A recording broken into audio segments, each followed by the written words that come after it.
Testigo de Jehová. ¿Qué es un testigo de Jehová a propósito? Supuestamente, a ver. ¿Qué cosa? ¿Por qué se caracteriza el testigo de Jehová? Porque tocan la puerta. También eso. Las mujeres sanguíneas. ¿No es cierto? Ya, entonces yo soy testigo de Jehová. ¿Qué hago cuando yo voy a tocar la puerta? Cuando yo tengo una emergencia y necesito sangre. ¿Qué dice el testigo de Jehová? Entonces, el dilema ético, el dilema clínico, lo tengo yo. ¿No es cierto? O sea, yo soy el cirujano. Yo soy el de la emergencia. Yo recibo un paciente en shock.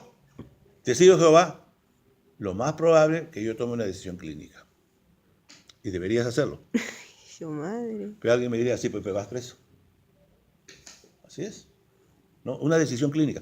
Pero si el paciente dice, no señor, yo soy testigo de Jehová y no permito que me pongan sangre, caballero. Otro médico. Y el otro médico también le va a hacer la misma pregunta.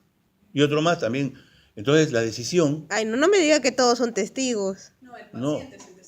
Ay, ya. Entonces, claro, podría ser al revés, ¿no? Pero la ley sí prevé eso. O sea, cuando tú tienes lo que se llama objeción de conciencia, tú podrías solicitar o el mismo médico decir, yo no puedo hacerlo. Por ejemplo, hay médicos que no trabajan los sábados, creo que son los pentecostales. Suertudos. Hay una chica de la universidad que no quiere dar el examen los sábados porque es testigo de este pentecostal. ¿Y yo qué tengo que hacer? Adventista, ¿no? ¿Y yo qué tengo que hacer? Tengo que ceñirme a eso. Eso se llama autonomía. Bueno. Por lo tanto, el principio de no estaría autonomía ofendida, así que... sería el más importante que el principio de justicia, que el principio de no maledicencia. Ay, a mí me enseñaron al revés. Bueno, es que mi mamá sí o sí me obligaba a tomar la medicina si no quisiera cuando era chiquita. Por supuesto, pues. Como me hizo bien. Ya lo creo. ¿Cierto? Bien, entonces significa que ningún principio puede ser mejor que el otro. Va a depender, entre otros, de las circunstancias. ¿O no? ¿O no? Sí. Pero a mi hijito sí lo podría obligar. ¿A tu hijito cómo así? Bueno, depende, ¿ah? ¿Qué edad tiene tu hijito? No tengo hijito, estoy diciendo cuando tenga. Pues, pero tú estás planteando, pues, a tu hijito. Ponte que tengas un hijo de 13 años, 14 años. Ya, aunque sea con el chicote, pero tengo que hacer que se ponga su inyección. No. La autonomía se respeta desde los 8 años ahora.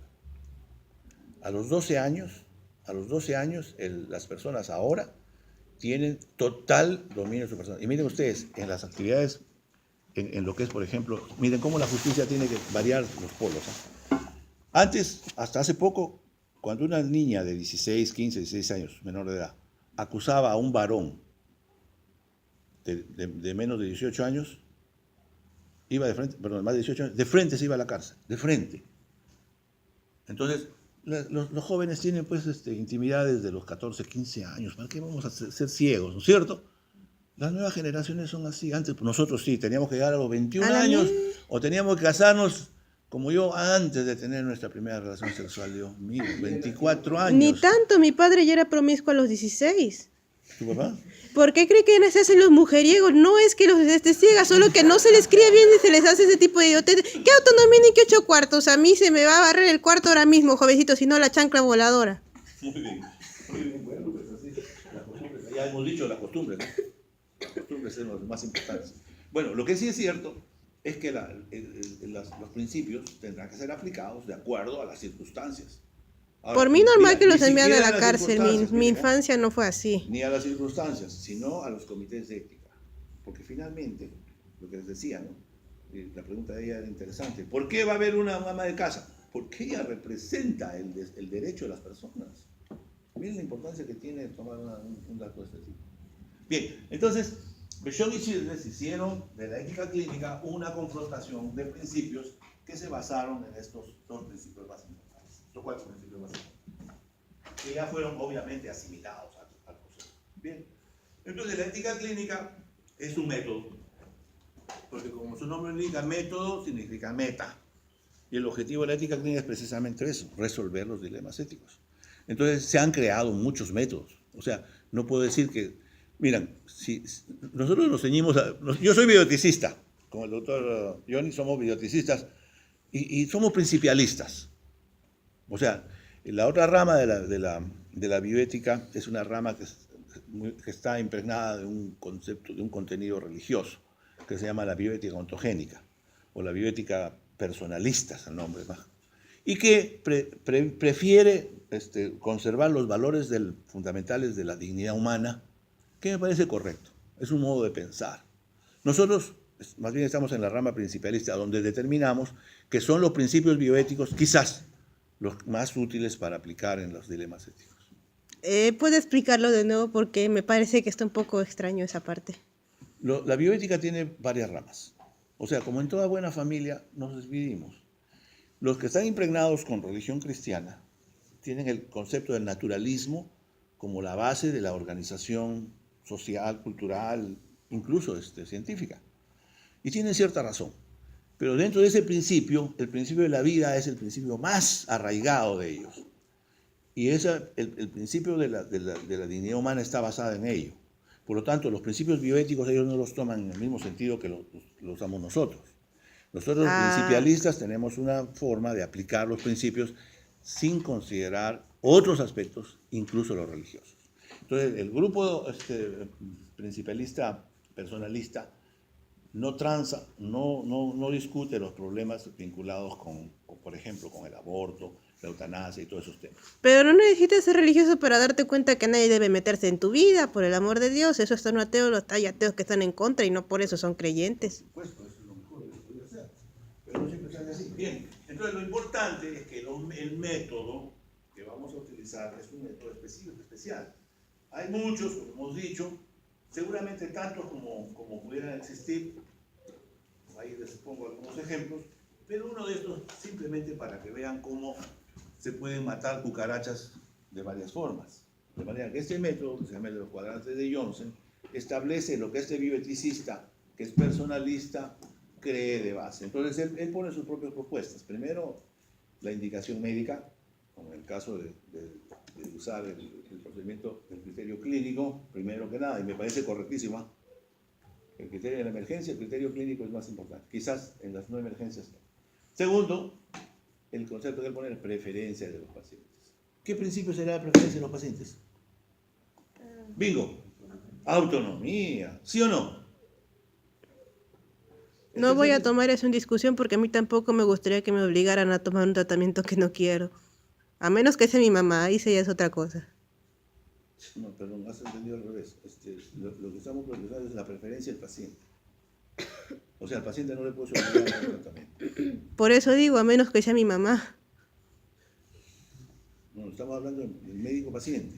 Por eso, si yo fuera paciente, tampoco me gustaría que alguien me obligara. A menos que sea mi mamá. Eso se llama preferencia del paciente.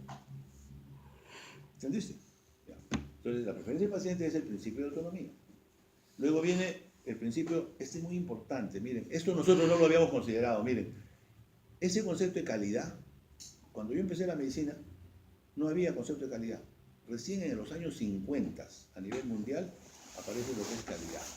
Y a partir del año 80, con la aparición de la gestión, aparece el concepto de calidad. ¿Por qué? Porque los médicos hemos estado tan cerrados en la curación, con lo poco que hacíamos. Hasta el año 1950 la medicina era precaria. Muchos pacientes han muerto por tratamientos que hemos hecho los médicos.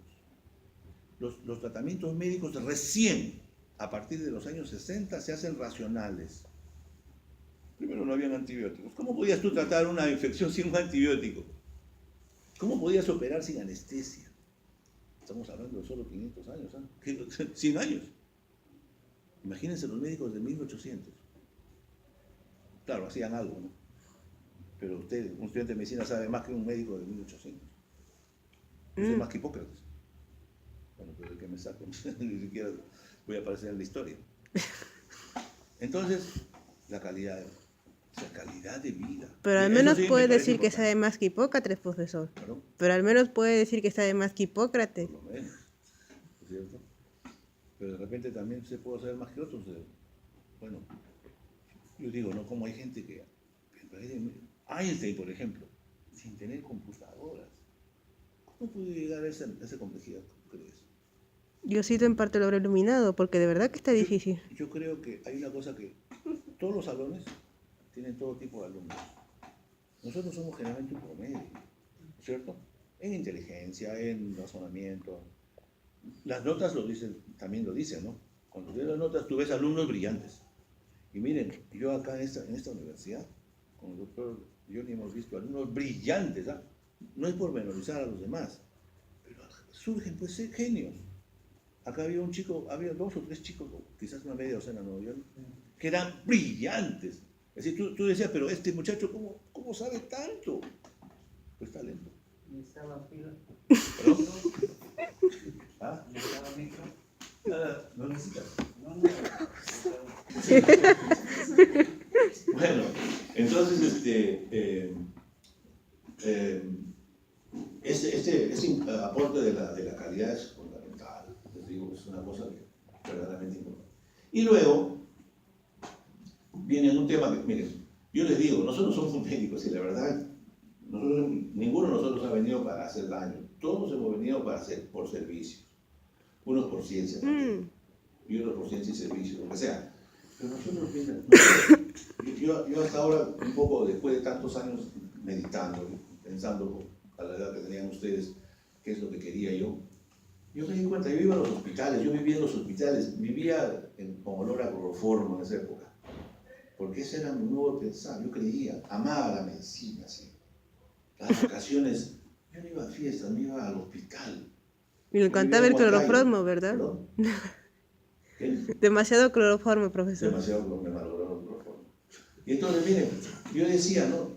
O sea, después me pongo a pensar, y yo tengo mis hijos, y quise inducirlos a que estudiar medicina. Mi papá era médico, él me llevaba a la sala donde él trabajaba, entonces yo miraba lo que hacían. Vi mi primera autopsia a los 13 años. Es decir, a los 16 años ya quería ser médico, ya no había otra alternativa, estaba inducido a la medicina. Pero yo después me puse a pensar, ¿no? Y ya pensando en bioética, en los valores, estas cosas, y después me di cuenta pues, que yo estaba equivocado en algún sentido en lo que quería de la medicina, ¿no? Porque la medicina es esa vocación de servicio a todo dar. Miren, yo hace poco, hay un doctor que se llama Simón Lorda, que es uno de los bioeticistas más importantes de lengua española, que es el que ha hecho el consentimiento informado. Le voy a hacer una fotografía de la siguiente clase. Y entonces lo encontré, vino de España. Era un hombre, lo conocimos acá a los 40 años, y la última vez que lo hemos visto tendrá pues unos 50 y tantos años. Un hombre en plena vitalidad, inteligente, con todo lo que quisieras tú de un ser humano. Y siempre que venía vestido a la usanza pues, de blue jean, ¿no? Generalmente los que venían, pues, venían con corbata, eran todos como siempre. Siempre me llamaba la atención, pero yo pensé que era por motivo de viaje, lo que fuera.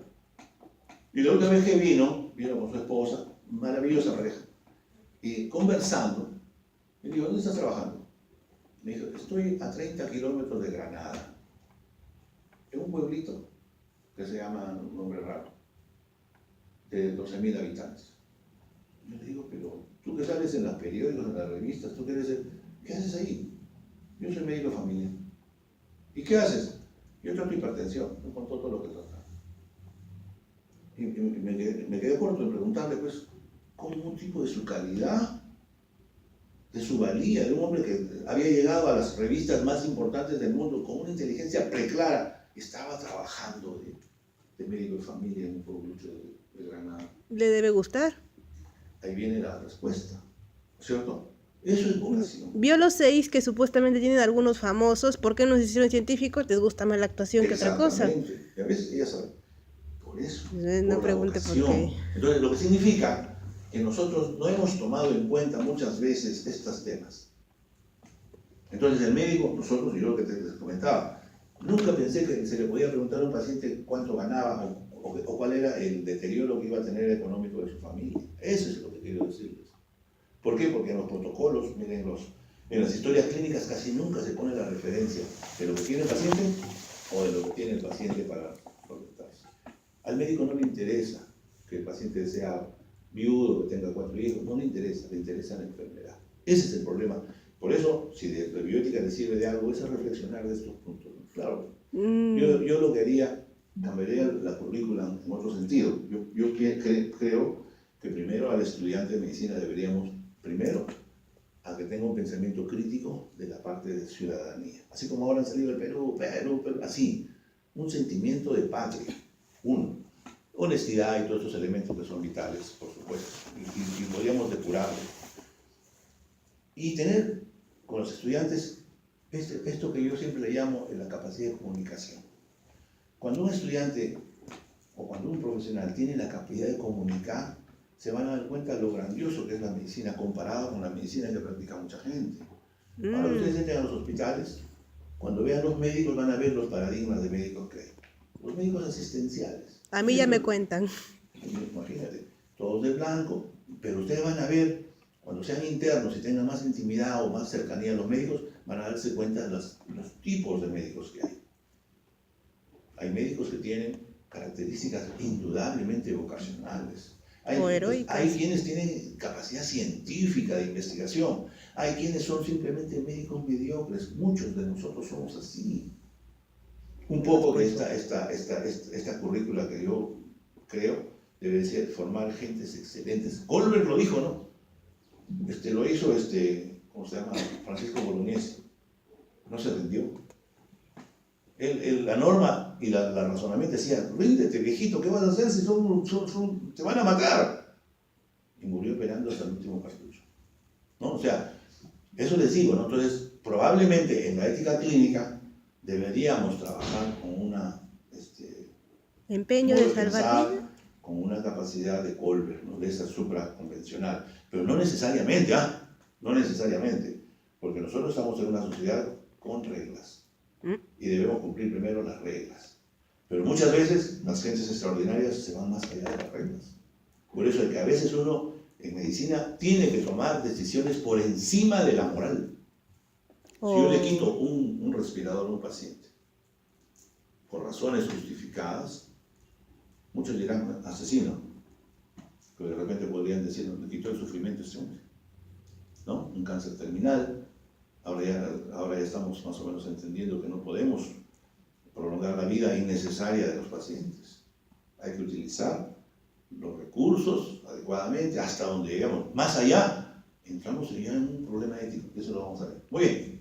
Entonces, hay otros métodos de razonamiento que también no los vamos a tomar en cuenta y ni los conozco. El método que vamos a tomar es un método que se llama el método deliberativo. Y también insertemos en el chip de lo que estamos aprendiendo el concepto famoso de lo que es el consecuencialismo. Cuando nosotros hablamos entonces de la bioética, habíamos hablado de que la ética hipocrática se fue convirtiendo por un cambio social. ¿Cuál era el cambio social que hubo después de la ética de la virtuosa? ¿Qué ética hubo? ¿Cómo se llamó? ¿Cómo se llamó? ¿Cómo se llamó?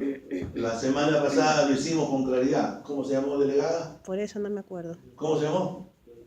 La odontología fue una de las partes también, como consecuencia de... ¿Cuál era? La ética utilitaria. Entonces, la ética utilitaria, como su nombre lo indica, la ética de la utilidad, que preconiza como bien ya no la virtud, sino la beneficencia. ¿Cierto? Entonces, bajo esa égida aparece este concepto del consecuencialismo, que es una derivada, es un artificio que estamos aplicando para entender que las decisiones morales que tienen que ver con la utilidad, que es también llevada al exceso, puede ser letal, se convierte entonces en utilitarismo llevado por la consecuencia. Entonces, ya las razones serían que son las consecuencias las que determinan la verdad, la cercanía al hecho adecuado, a lo correcto, en la toma de decisión clínica, lo que fuera. Por ejemplo, ¿recuerdan ustedes esta historia de Salomón? ¿Cuál es la historia de Salomón? Que dos mujeres le reclamaban al mismo bebé. Ajá. Entonces, ¿qué hizo Salomón? Vio quién de ellas quería más al niño. ¿Y entonces qué propuso? A Partirlo en dos. ¿No es cierto? Eso es la ética lógica, ¿no es cierto? Si las dos tienen el mismo derecho, la mitad para los dos, pues. Pero no se podía hacer eso. Y entonces, ¿qué hizo él? Las consecuencias, ¿no? Y le planteó a la señora, ¿qué le planteó? Entonces, astutamente, porque creo que ya sabía lo que iba a pasar, era, entonces hay que partir al bebé en dos. Y justo la señora, que era la mamá, se preocupó, porque normalmente las madres siempre se preocupan, que no, aunque sea dáselo a la otra, pero no le hagas daño. Muy bien. Entonces, quiere decir que la ética de las consecuencias va a derivar, llamémoslo así, de las consecuencias que van a derivarse, ¿no? Y si la consecuencia para la madre sería matar al chico en dos, la madre prefiere. Por eso esas femilocas no me agradan para nada. Estoy contigo. Entonces, Bentham Mill, que es digamos, uno de los utilitaristas más importantes, establece este concepto del consecuencialismo, que las consecuencias son las que determinan el uso. Y ahí viene lo importante, pues. Porque miren, ustedes van a entrar ahorita a la medicina y dentro de 5 años van a ser, jura usted por no ser juro. Ya, muy bien, pasen. Y después, al día siguiente tienen que recetar. ¿En dónde? En el serum. Ahí van a tomar decisiones. Entonces tienen que aprender a tomar decisiones ahora. Y ya cuando la educación profesional, todos los días, señores, van a tener procesos. Muy bien. Entonces,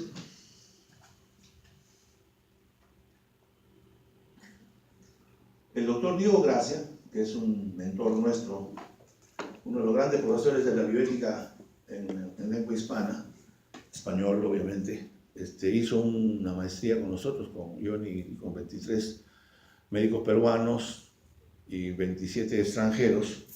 Hicimos una maestría en Lima. Y ellos nos han enseñado muchas cosas, ¿no? Y él, que es el mentor más importante de todos, había adaptado ese método que se llama el método deliberativo, como su nombre lo indica, deliberar. O sea, lo que estamos haciendo ahora, ¿no es cierto? Yo por eso les digo, yo no quiero tomar parte en el debate porque yo soy solamente uno más. Yo la decisión que creo que se debe tomar me parece, yo puedo decir, ay, sí, yo no lo haría, sí, pero eso es un problema mío.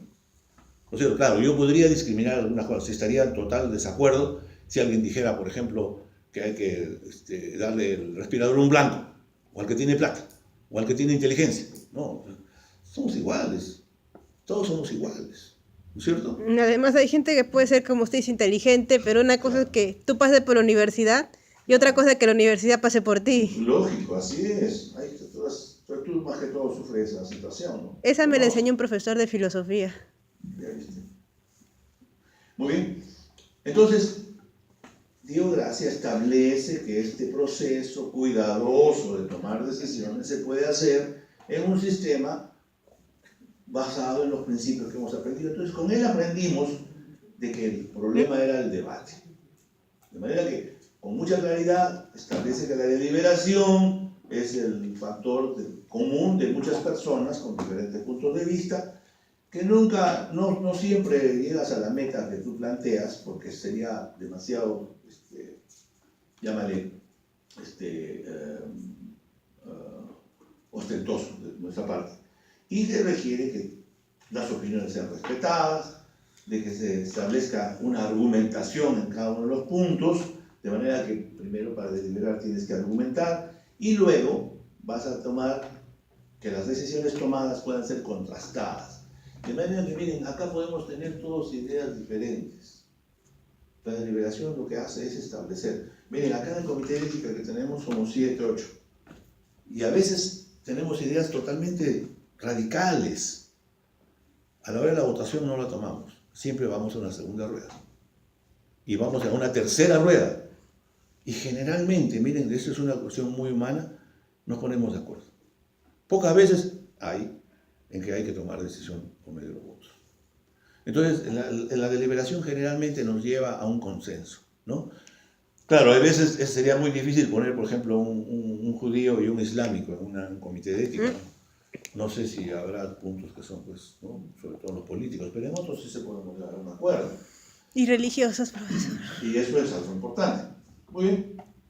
¿Qué es eso?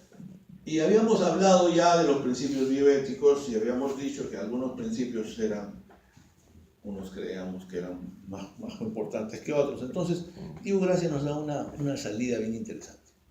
Dice, vamos a hablar entonces de la ética de los máximos y de la ética de los mínimos. ¿Qué significa? La ética de los máximos sería aquellos principios que serían los más importantes, que no se podían prescindir en general, y que serían, según él, lo que le llama el nombre que le habían puesto a todos los principios, se llama de prima facie. Prima facie viene de primera cara, ¿no? O sea, cuando tú lees el periódico, ¿qué es lo primero que lees? La primera cara, ¿no?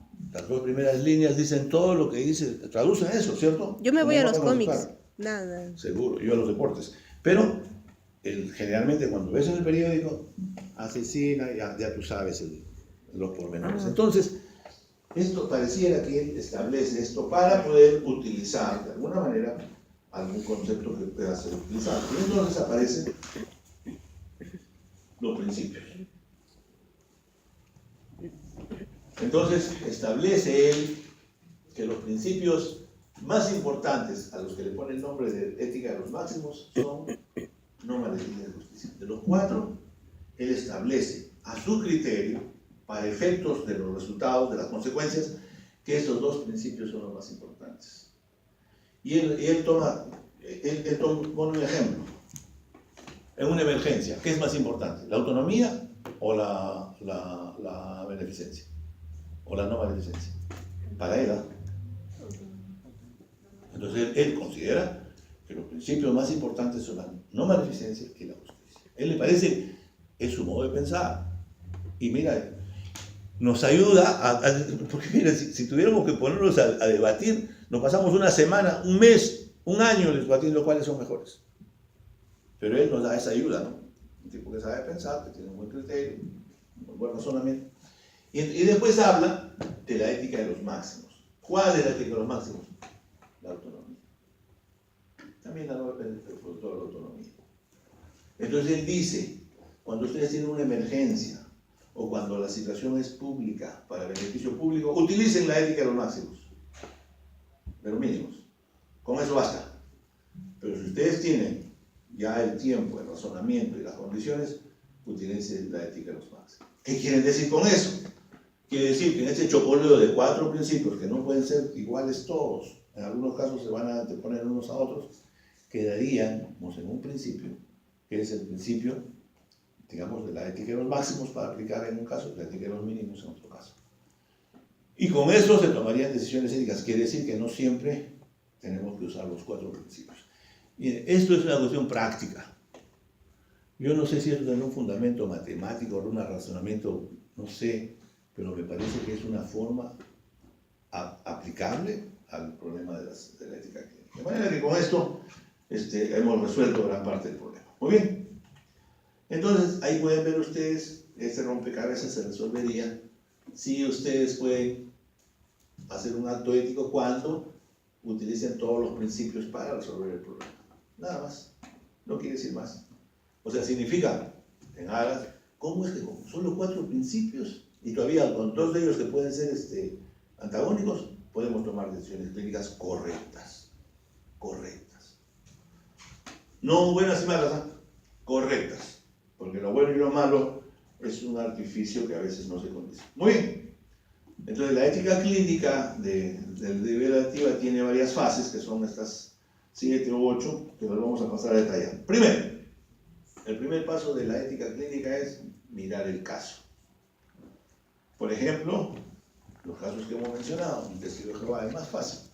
Llega un testigo de Jehová a la emergencia. O llega un testigo de Jehová con 8 de hemoglobina y el siguiente día tiene 4 de hemoglobina, ustedes lo atienden en el consultorio, le encuentran una leucemia aguda y el paciente le dice, ¿sabe qué, señor? Usted necesita sangre. ¿Y si le hacemos tomar hierro para que no se queje? Oye, revolucionaremos la medicina, ¿no? Curar con hierro la leucemia podría ser algo. ¿Por qué no? Podemos hacer un ensayo. Lo bueno de ese tipo de sectas y es que podría ayudar a la medicina a hacer nuevas alternativas que tal vez hasta podrían ser beneficiosas para otros casos, pero lo malo obviamente va a ser que ese tipo de casos, obviamente, si es una emergencia, yo le pongo un anestésico y ya le digo que fue un milagro. Te estamos poniendo el hecho que estamos en un consultorio. Que si es un niño chiquito, como que no le veo la justicia, porque bueno, un adulto, bueno, ya mi problema soy yo, que se muera si quiere, ya vivió suficiente, pero una criaturita no, y ellos hasta tienen hijos. ¿Qué criaturita es esa? Imagínese que a quien tendremos que hacer la transmisión sea una criatura. No, estamos hablando de un ejemplo, de un paciente que ha ido a una emergencia. ¿Es adulto? Estamos diciendo- Ah, ya normal entonces.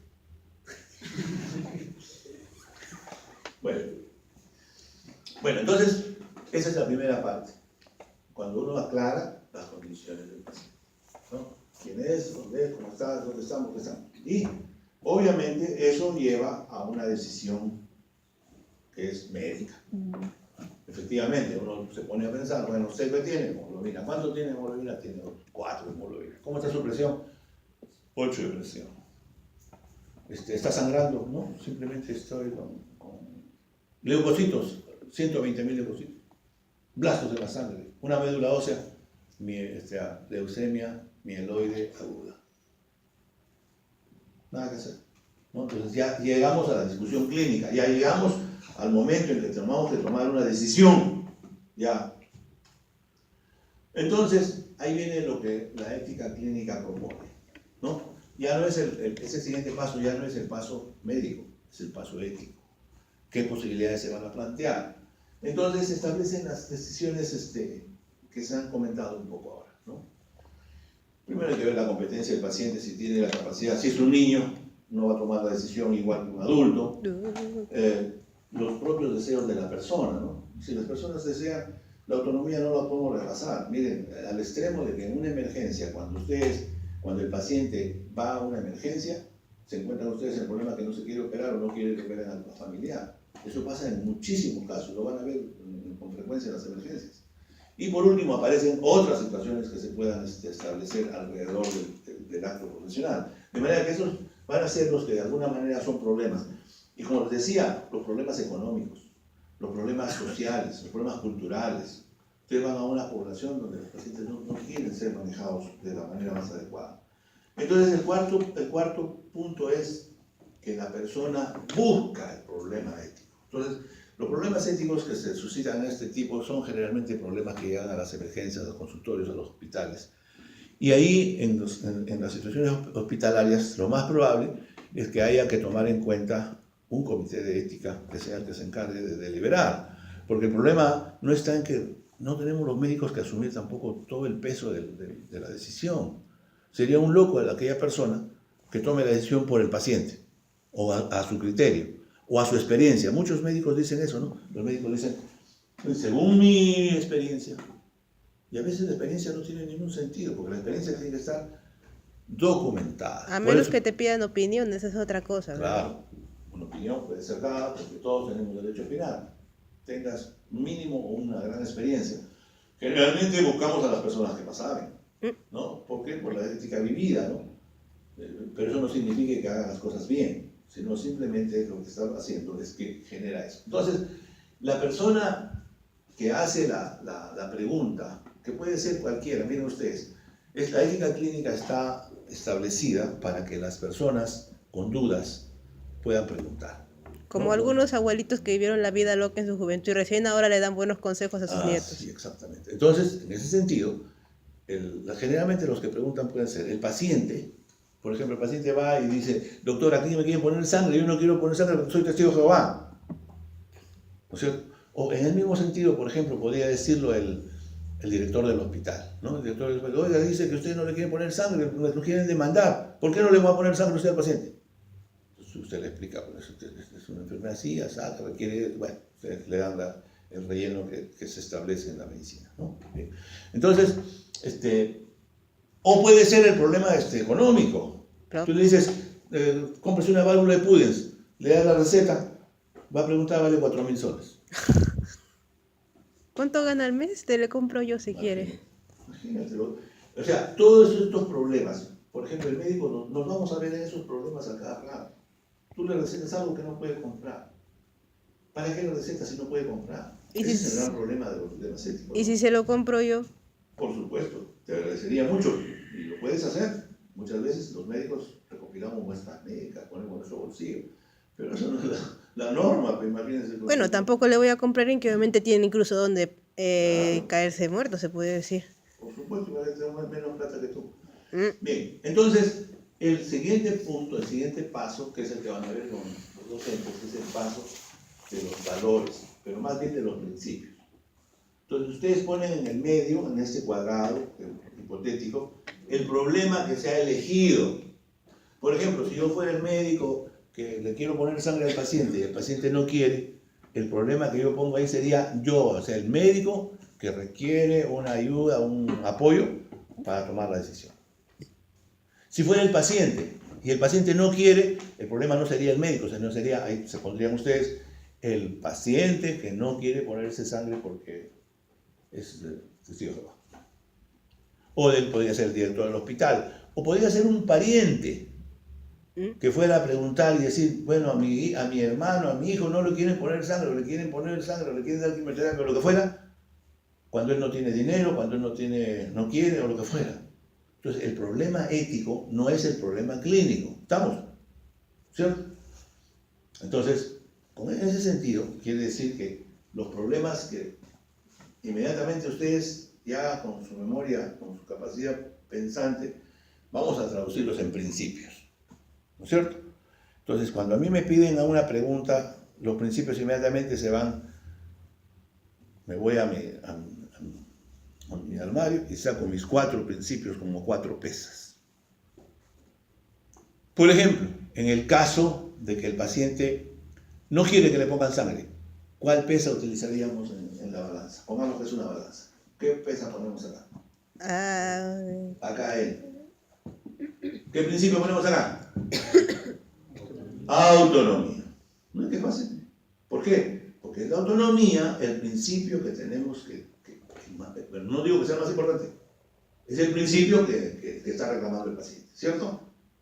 Lo que pasa es que si fuera el caso, claro, del testigo de Jehová, pero si es un caso de vida o muerte, ¿no también validaría a los médicos el derecho a la vida? No, por eso, pues es lo que hemos dicho. A menos que este tipo crea que hay derecho a la muerte. Si yo en la emergencia considero la no maleficencia primero, yo la pongo en la balanza. Porque a la hora de que me hagan a mí el careo o tenga que justificar mi decisión, yo digo, miren señores, yo tomé la decisión de poner la sangre porque creo eso, primero que ese paciente, si no le ponía sangre se moría, por lo tanto ese es daño. Entonces, si quieres aplicarla así, ¿no? O sea, porque generalmente esto son para debates, ¿no es cierto? Porque en las emergencias no puede haber debate. En la emergencia, cuando tú ves que hay una dificultad de que no quieren operar al niño porque el padre se opone por razones lo que fuera, tú vas al juez. Y el juez puede venir y decir, lo operan. Ponte un ejemplo. Yo tengo tuberculosis multidrogo resistente. Oh, ¿de verdad? Y vivo en mi casa. Y como yo soy testigo de Jehová, no quiero el tratamiento, porque no creo en las medicinas. ¿Te das cuenta? Ahí el principio de autonomía tendría algo que ver. ¿Ah? ¿Cómo sí? El principio de no puedes, si tú pones en la balanza la autonomía como elemento, en el otro lado pones la no maleficencia, que pesa más en ese caso. ¿No es cierto? Porque no maleficencia significa que tú vas a dejar que ese individuo esté conversando contigo, se vaya a la esquina, se vaya a su familia y viva con las gentes que están. Imagínense qué barbaridad. De manera que ustedes lo primero que tienen que hacer es buscar los principios y colocarlos en el sitio adecuado, como si fuera una balanza. ¿No? De manera que algunas veces pondrán la no maleficencia, otras pondrán la no autonomía, y la balanza lo va a decidir. De manera que, de una manera clara, ustedes agarran sus pesitas y las colocan en el lugar, a manera de una balanza. ¿No es cierto? Ya verán ustedes cuáles se la ponen. Por ejemplo, en este caso, paciente testigo que se niega, pondría el principio de autonomía versus el principio de no maleficencia. Claro, esto es una forma fácil de racionalizarlo, ¿no?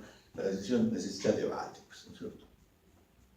Debate. Pues, ahí podrá ser de mucho valor la edad del paciente, no sé, cuáles cosas más podrían ser valiosas para un paciente que esté en esas condiciones.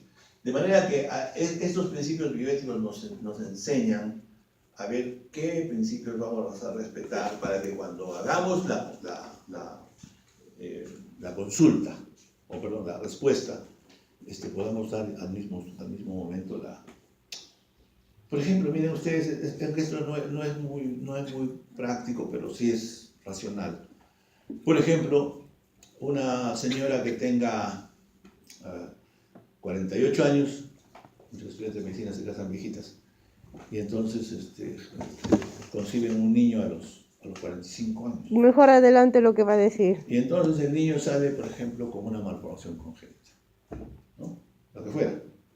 Entonces, el problema es bien interesante, porque algunas veces la autonomía de la mujer puede ser peligrosa para el bebé. Aún con daño. Entonces, no es fácil.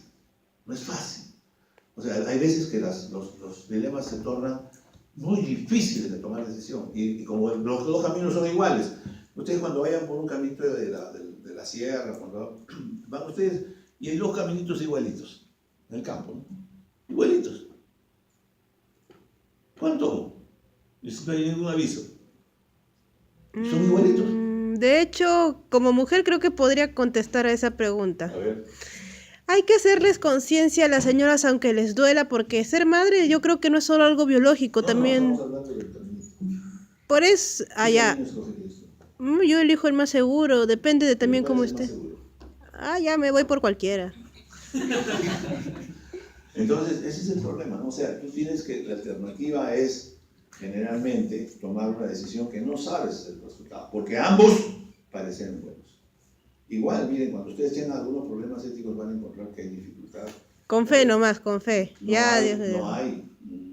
diría con fe, yo diría más con intuición, quizá. Entonces aparece lo que se llama los cursos intermedios. Que cursos intermedios quiere decir aquellos que no son cursos extremos, sino intermedios, su nombre lo indica. Y estos cursos pueden de alguna manera ayudar a tener una mejor visión del proceso y del problema. Muy bien. Y luego viene la decisión final. Después de deliberar, el grupo toma una decisión. Pero miren, no es fácil, ¿eh? No es fácil. Por ejemplo, a ver,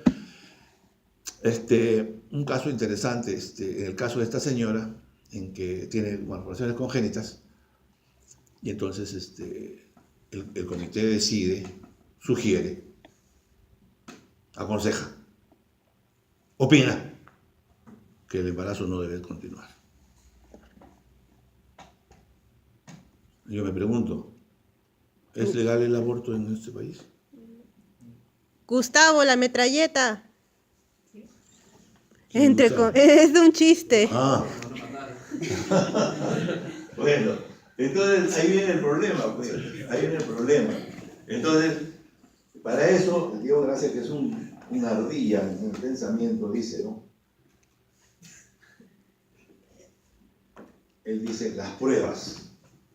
Generalmente los chicos siempre piden pruebas, ¿no? La prueba del amor, dicen. Si me quieres, la prueba del amor. Yo le pediría más bien una prueba del amor. Si me quieres, córtate el brazo, amigo, a ver si me quieres. Así es. Por eso soy malo.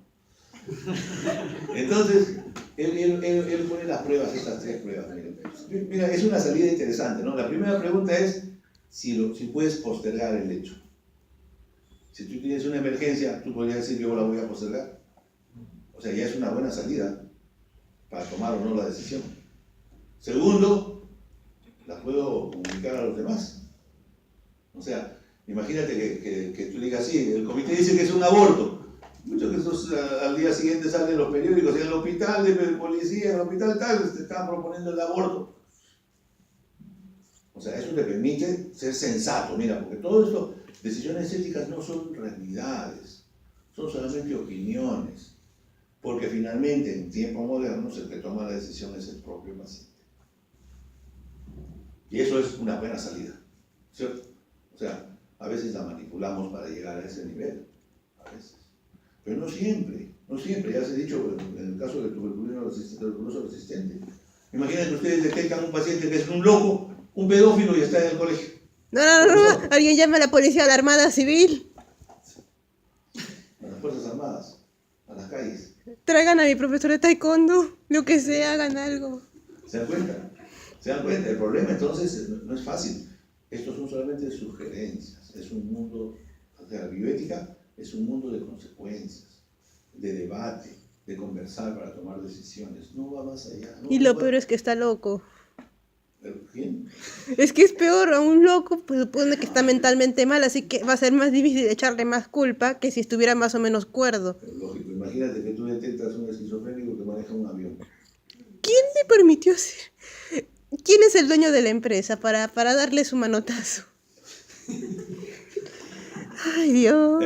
Y la tercera es la que acabamos de mencionar, ¿no? Si la opinión que vamos a tomar decisiones es legal. Ahí estaría el problema. Muy bien, de manera que con esto es la clase regular que siempre damos a los alumnos y que después... Muy bien, entonces lo que vamos a hacer, creo, felicito si lo tomas a bien, para que tampoco los chicos se vayan a... podrías hacer la clase de la práctica del caso con ellos, ¿no es cierto? Para que ustedes bajen un poco y después de eso,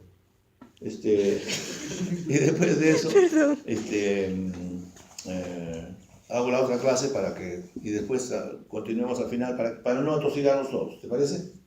¿Ya? Entonces vamos a descansar unos minutitos y vamos a hacer el caso que está ¿Pero qué dijo? CIMAP. El Acá CIMAP, también bajar el CIMAP. entonces bajan el CIMAP, que es el método para hacer mapas conceptuales, que es sumamente sencillo. Una vez que se han registrado con el registro del colegio es gratuito. Ah, usted los quiere hechos a máquina. Claro, pues aquí estamos. No es más fácil hacerlos a mano. ¿Ah? Bueno, ya lo No, intentaré. bueno, Es más fácil. estamos en una universidad. Ya. Está bien en un colegio. Por favor, que no le entre virus a mi acá máquina. tienen que estar, no, pero ¿por qué virus? ¿Por Es qué? que dije que tenemos que